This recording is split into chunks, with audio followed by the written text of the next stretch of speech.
Pertama-tama saya ucapkan selamat Natal dan selamat Tahun Baru untuk semuanya. Saya berterima kasih atas kepercayaan mengundang saya untuk bisa merayakan misa pada pembukaan tahun 2021 untuk komunitas, untuk keluarga-keluarga ini. Dan memang tahun ini Natal dan Tahun Baru sangat spesial. Ini adalah Natal di era pandemi. Dan tentu saja ini sebuah pengalaman yang tidak bisa kita lupakan. Karena apa? Karena sangat berbeda dengan tahun-tahun sebelumnya. Tetapi di saat-saat yang seperti ini, kita semua akan merasa bahwa kita sungguh-sungguh beriman kepada Tuhan. Sungguh-sungguh percaya kepada Tuhan. Karena situasi yang membentuk kita atau yang mengubah kehidupan kita untuk bisa semakin dekat, semakin percaya kepada Tuhan. Pada hari ini kita merayakan pesta penampakan Tuhan, atau orang biasa sebut pesta Epifani, atau Natal segala bangsa, atau di paroki-paroki kita kenal sebagai hari khusus untuk anak-anak misioner. Dan yang menarik dari pesta ini adalah bahwa Tuhan Yesus yang kita kenang dalam masa Natal ini mau menunjukkan dirinya kepada semua bangsa. Dengan diwakili oleh para majus dari timur yang datang ke Bethlehem karena hanya melihat bintangnya, mereka datang untuk menyembah Dia. Dan yang kedua, Tuhan Yesus juga menunjukkan jati dirinya kepada segala bangsa, bahwa Dia itu sungguh-sungguh Allah dan juga sungguh-sungguh manusia. Nah, tiga raja atau tiga majus atau tiga ahli bintang dari timur, mereka tidak saling mengenal satu sama lain. Dalam tradisi gereja, kita kenal ada Gaspar, Melkior, dan Baltasar. Tiga nama yang kita kenal. Meskipun ini tidak disebutkan dalam Injil. Tetapi ketiga-tiganya ini memiliki kesamaan, meskipun dari daerah yang berbeda. Kesamaannya adalah mereka sama-sama melihat bintang. Dan bintang itu yang memandu mereka, yang memberi petunjuk kepada mereka untuk pergi ke Bethlehem dan menyembah Yesus, Sang Raja baru yang lahir. Dan mereka masing-masing berjalan dari negerinya sendiri. Dengan dipandu oleh bintang, akhirnya mereka tiba di Yerusalem. Pertemuan pertama adalah mereka dengan raja yang aktual, yaitu Raja Herodes. Kemudian dari Yerusalem, mereka melanjutkan perjalanan masing-masing sampai ke Bethlehem. Jadi kita tidak harus membayangkan bahwa mereka bertiga bertemu dan pergi bersama-sama, tidak. Mereka pergi sendiri-sendiri, ya, karena masing-masing mereka melihat bintang, ya, sebagai petunjuk. Nah, ketiga orang ini, ya, ketika tiba di Bethlehem, orang yang pertama masuk ke dalam rumah, melihat bayi Yesus dan Maria ibunya, dan memberikan persembahan. Persembahannya adalah orang pertama membawa emas. Dia persembahkan sebagai rasa hormatnya kepada bayi yang lahir. Setelah dia pergi ke negerinya, lewat jalan yang lain, tidak lagi lewat Yerusalem. Kemudian datang juga orang yang kedua. Dia membawa persembahannya juga untuk bisa menyembah Yesus. Persembahannya adalah kemenyan. Setelah dia menyembah Yesus, dia kembali ke negerinya. Orang yang ketiga datang dan membawa mur. Dia menyembah Yesus, kemudian dia kembali ke kampung halamannya, kembali ke negerinya. Dan itu kisah yang tadi kita dengar. Kisah ini kita selalu dengar, tapi sangat menarik. Apalagi di masa pandemi ini. Karena apa? Karena dia berbicara tentang bagaimana orang-orang Majus yang tidak saling kenal satu sama lain, yang juga belum mengenal Yesus, tetapi mereka mau pergi ke Bethlehem untuk menyembah Dia dengan membawa masing-masing sebuah persembahan yang berarti untuk bayi Yesus yang mereka belum kenal. Nah, yang membawa emas ini, dia mau mengatakan bahwa Yesus itu adalah raja. Emas itu melambangkan raja. Maka Yesus dianggap sebagai raja atas segala raja.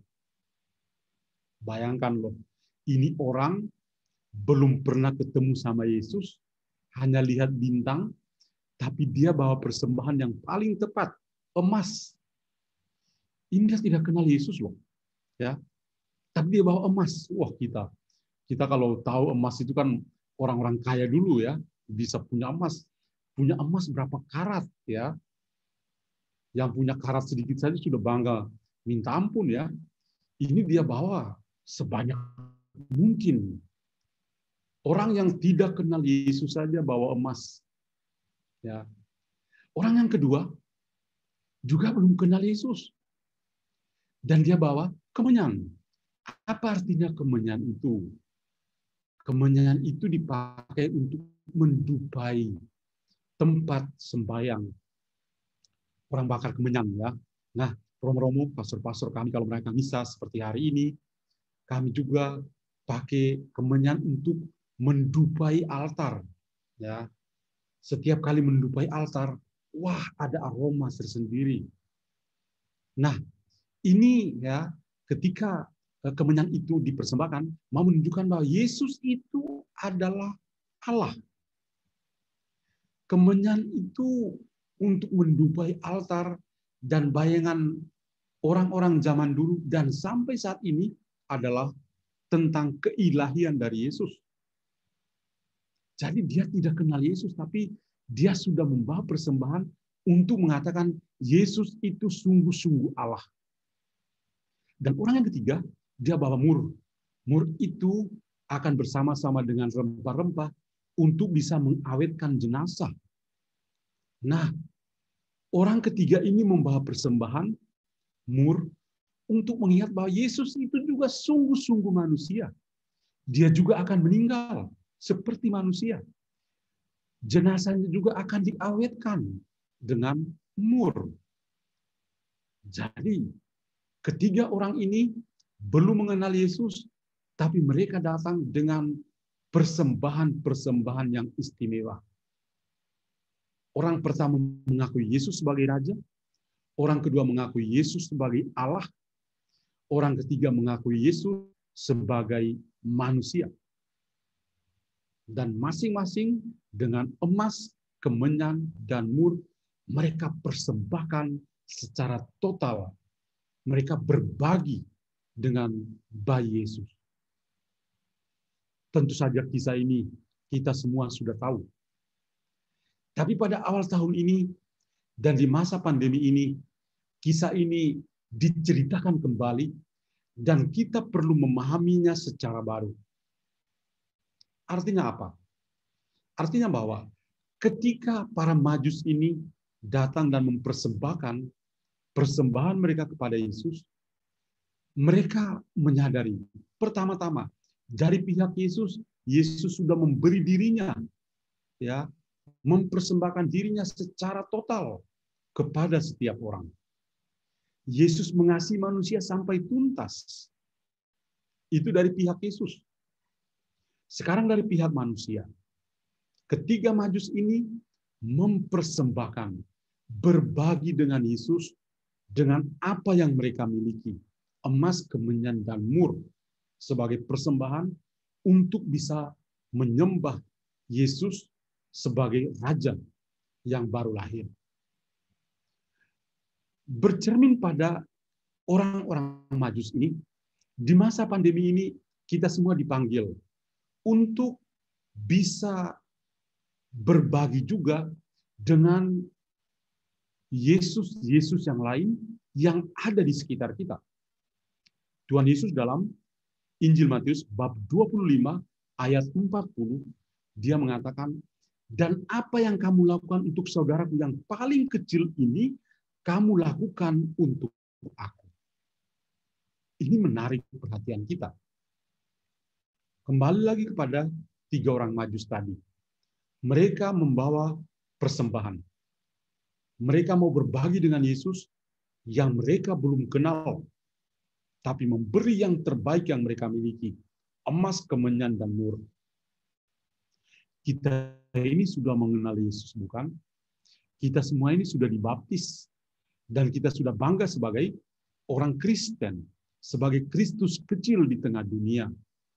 Maka kita punya satu tugas panggilan yang sama, untuk mewujudkan Natal tahun ini dengan semangat berbagi.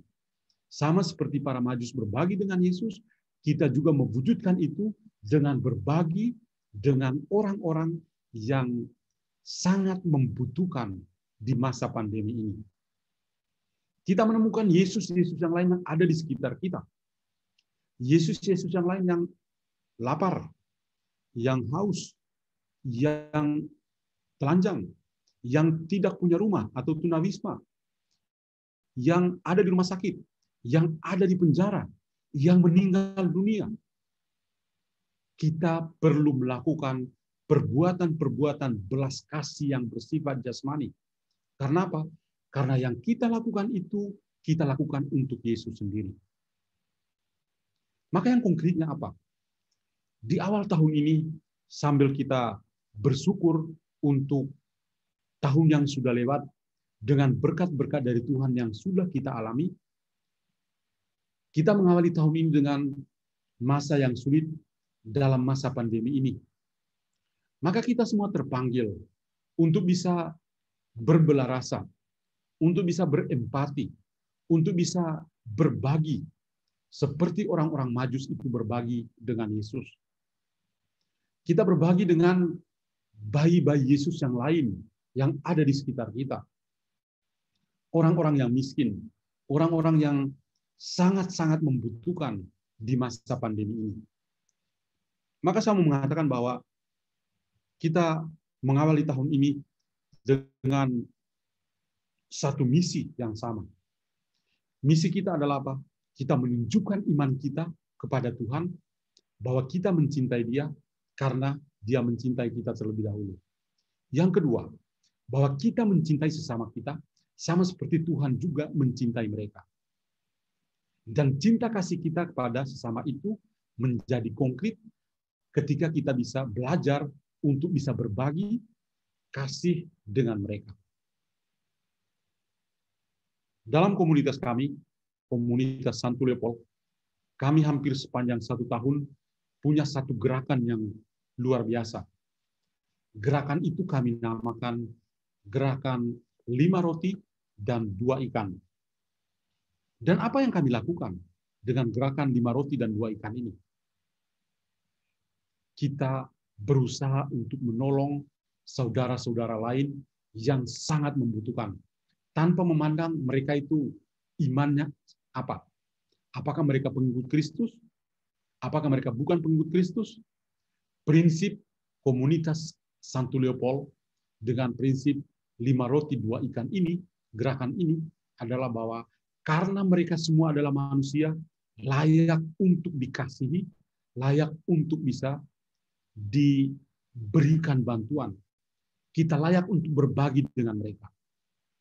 Maka semua anggota kelompok bahu-membahu dan juga para donatur yang mau berbagi kasih dengan begitu murah hati memberi kepada orang-orang yang lintas agama, lintas suku, ras, dan lain sebagainya.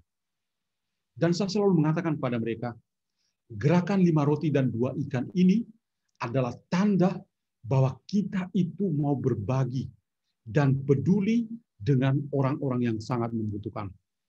Dan itu yang dimaui oleh gereja. Itu yang dikehendaki oleh gereja. Sama seperti ketiga Majus yang berbagi dengan bayi Yesus yang lemah.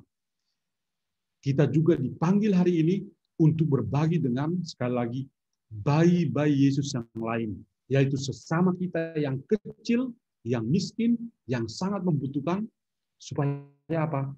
Supaya mereka juga bisa merasakan kebahagiaan seperti yang kita rasakan. Kita bersyukur kepada Tuhan, pada hari ini, hari yang sangat istimewa.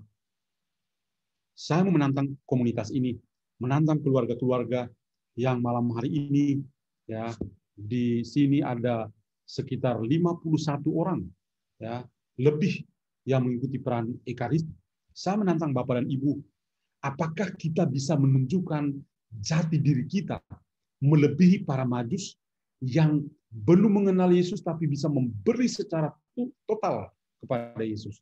Apakah kita yang sudah dibaptis, kita yang sudah bangga sebagai orang Katolik ini bisa memberi diri kita, memberi bantuan, uluran tangan kasih kita kepada orang-orang yang sangat membutuhkan di dalam kehidupan kita?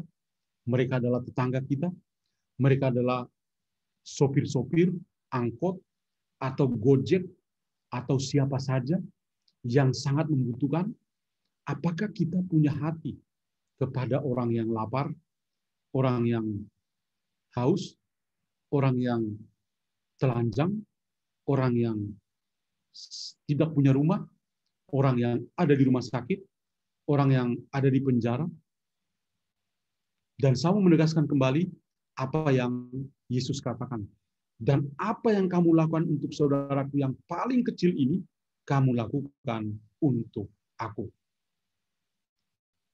Sharing is caring. Berbagi adalah sebuah kepedulian.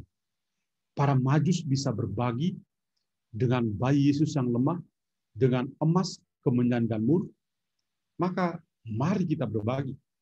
Mari kita menunjukkan rasa empati kita, berbelah rasa kita sebagai tanda kepedulian kita kepada orang-orang yang lain.